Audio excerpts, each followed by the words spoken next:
Zero-based budget is when your income minus your expenses equals zero. Imagine that. And you do this by giving every dollar an assignment. So every dollar has a little job to do because you work really hard for those little dollars, so they need to work for you. Step 1, list all of your income.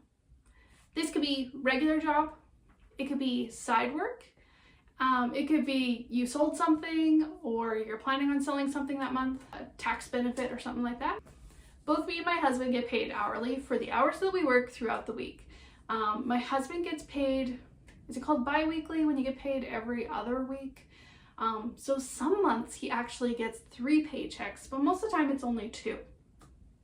So we plan for that. We plan for 2 paychecks, and I just averaged out what his paycheck was over the last couple months and used that as my example here.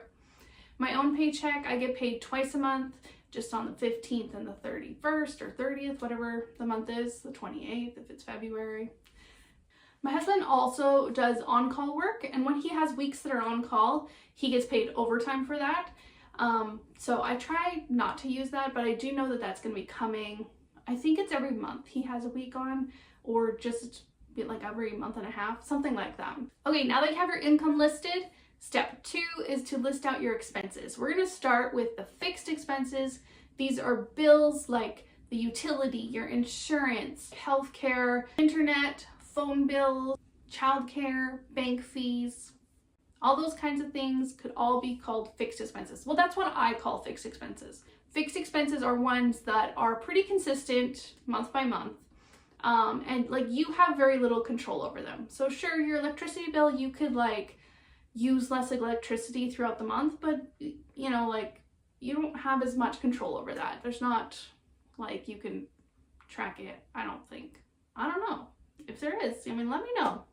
So for our family budget, our fixed expenses came to $4,432 a month.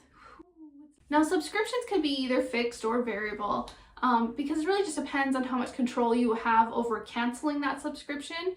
If you can cancel anytime and you don't have to pay for it the next month, I would call it a variable expense. Whereas if you have to pay for it for a set number of months, it would be more like a fixed expense. And in my subscriptions, I also include donations that I make monthly to a couple of charities. And so that total for us came to $45 a month. We also have variable expenses. Now, these are expenses that you do have a little more control over. You can choose whether or not you buy things.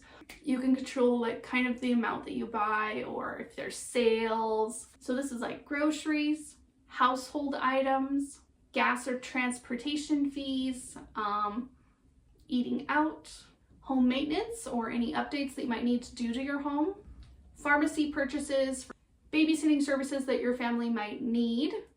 We have an allowance for each family member every month, and so that way we can kind of spend a little bit of our money on things that we want. That helps us stay in budget. We pay 10% of our income to our tithing. And then at the end, I have a little buffer category, and that just helps me get my budget to zero. It also just helps if there's something unexpected that I wasn't really planning for, it's the buffer. So in our budget, our variable expenses came to $2,948. Savings are very important. So I include those in my fixed expenses. So we have 2 savings things that comes out every month. We have $25 that goes into an RESP for our kids, and we have $300 that goes into our long-term savings account. Right now, we have 1 month of an emergency supply in our long-term savings account, and we are building up to get 3 months, and then eventually 6 months, and then more maybe, or maybe we'll start investing. And the most important, don't forget your debt payments. Sadly, we have to pay those. My husband and I have been keeping our credit card clean by paying it off every week or 2. And so right now there's a balance of about $150 on there that we need to pay this week. So that is what that is on my budget right now. Now, the first time as I was recording this, I ran through and I put in my variable expenses the way that I kind of wanted them to be, and also my income with what I was hoping to make if I got paid full for my side work that I do. So that was all great and grand, but then I was like, what if I don't get paid all that money? And then instead of $1,700 coming in for my side work, I only have $300. So then I reworked my budget. I took things off of like our allowances, our eating out, our babysitting. And I also took money off of our grocery bill because I knew that we had a lot of food in the house that we needed to use up in both our freezers and our pantry.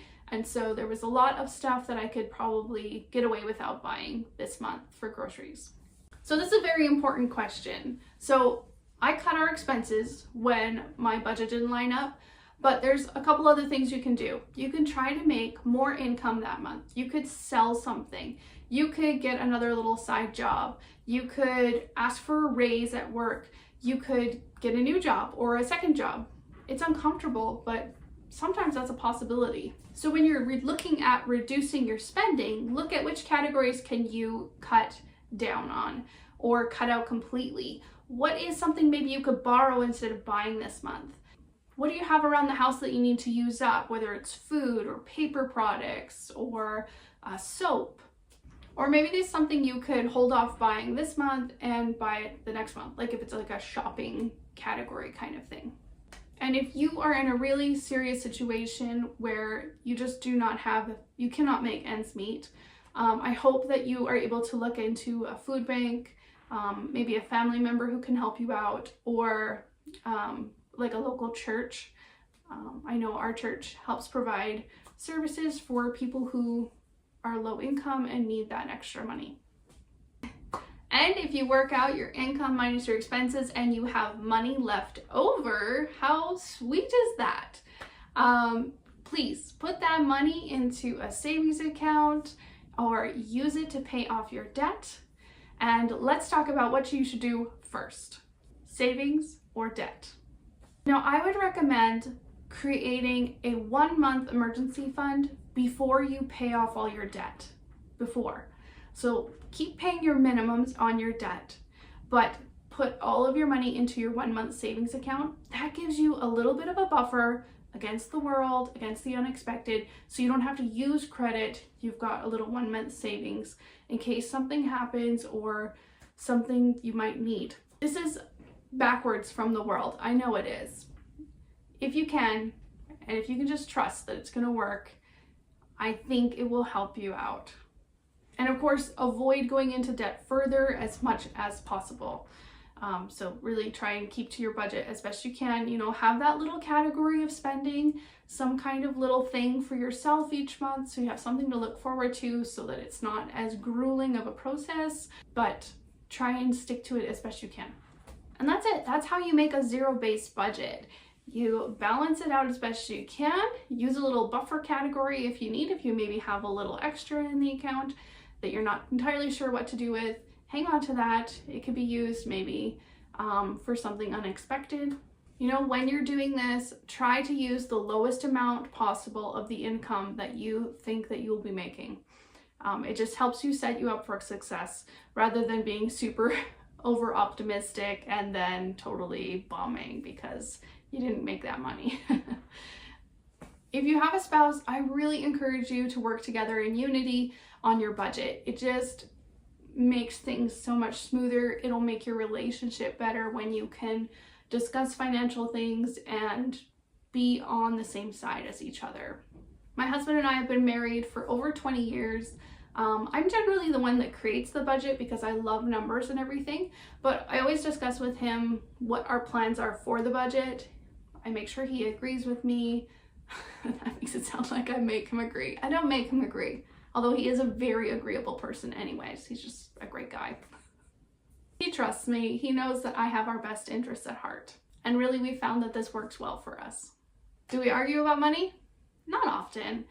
There's some times that I maybe get after him, but since making our allowance accounts and being like, you have this much money, whether it's $200 or $50 or $5, whatever it is, that is his money to spend however he likes. He generally spends it on eating out for like lunches with friends or going to, the one that eats me up is he goes to gas stations in the morning to get like a drink or a treat or something. And to me, I'm like, why don't you just bring something from home? You could save that $8. But yeah, that's what he prefers to do, and it's his money. So now we argue less about it because I've created a budget for it. So he just tries his best to stay in the budget. I hope that you guys have found this helpful.